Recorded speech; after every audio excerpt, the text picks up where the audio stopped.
The last time my whole family was in one room, they were deciding which son to sacrifice.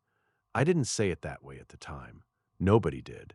We don't talk about it that way, even now. But that's what it was. My name is Terrence Cole.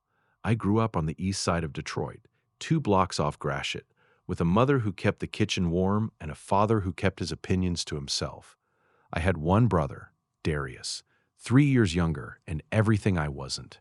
He had a scholarship, a girlfriend everybody loved, a future people talked about at church like it was already written. I had a welding job and a truck that still ran. It was November 2009, raining the kind of rain that doesn't let up. Darius was driving home from a party he wasn't supposed to be driving home from. None of us know exactly what happened on that road, not really, except that a man didn't make it home that night, and my brother did. He called me before he called anybody else, not our parents, me.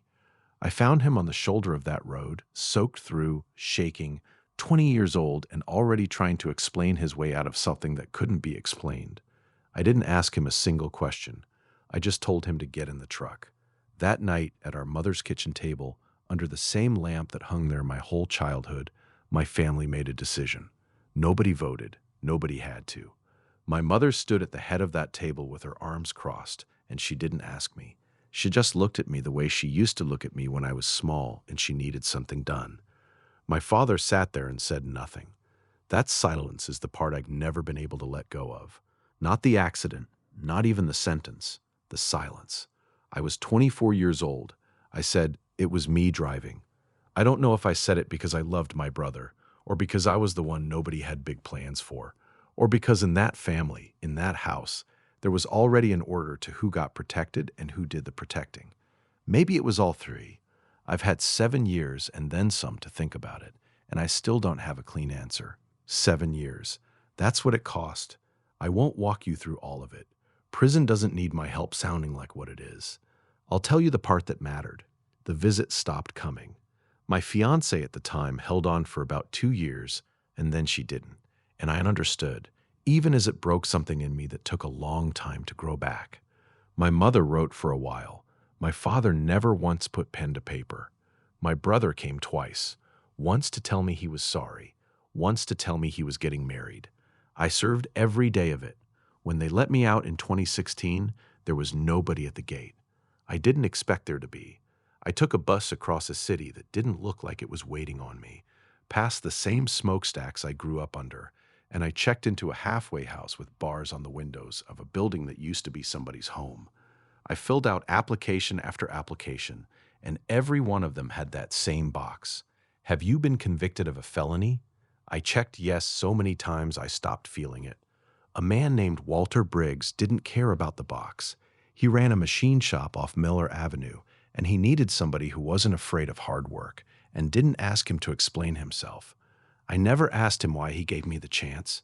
I just made sure I never gave him a reason to regret it. 10 years.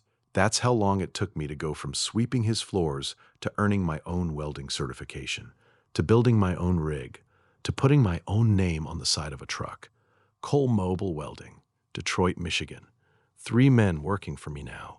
A shop of my own. Somewhere in those years I met a woman named Renee. She asked about my record the first week we talked, and when I told her the truth, she didn't flinch, and she didn't ask me to explain it twice. I never told her what really happened that night, not because I didn't trust her, because some doors, once you close them, you learn to leave closed. I built a life, a real one. Nobody handed me a single piece of it. Then my father got sick. I went to see him once, near the end. He was thin in a way that scared me more than anything I saw in 7 years locked up. He held my hand like he was trying to say something, and his mouth kept opening and nothing came out. I sat with him for an hour. I told myself it didn't matter what he never said. I left that house thinking my father was a coward who let his son disappear for 7 years and never found the nerve to make it right. He died 3 weeks later. At the funeral, my brother stood up to give the eulogy. Darius, in a suit that cost more than my first truck, unfolding a piece of paper he said our father wrote him. He got through maybe 2 sentences before his voice broke completely. And in front of 200 people in the church I was baptized in, my brother told the truth. He told them it was him driving that night.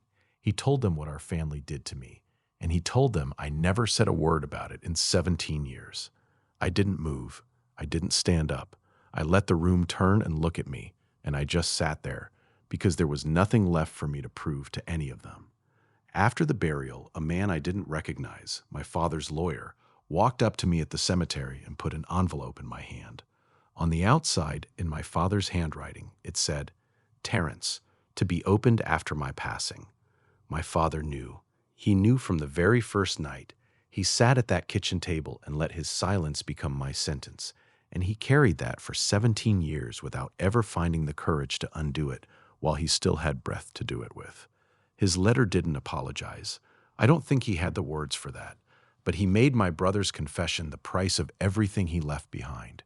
He waited until he was gone to finally choose the right son. I've read that letter more times than I can count, trying to decide if it changes anything. It doesn't undo the 7 years. It doesn't give me back Angela, or the years my mother spent looking at me different, or the version of myself I might have been if none of it ever happened. But I didn't build Cole Mobile Welding waiting on an apology. I didn't build it for anybody sitting in that church.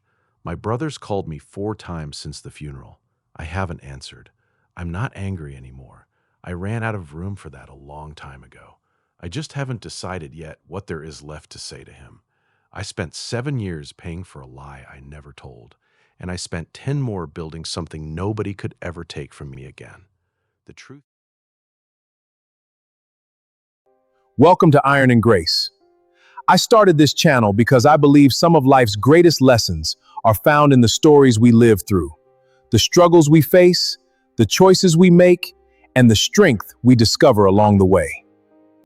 Here, you'll find stories about family, relationships, faith, struggle, accountability, and redemption.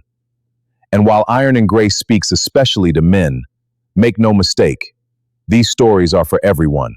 You'll meet characters from different backgrounds, cultures, and walks of life, because struggle belongs to no one group, and neither does strength. If these stories speak to you, welcome to Iron and Grace.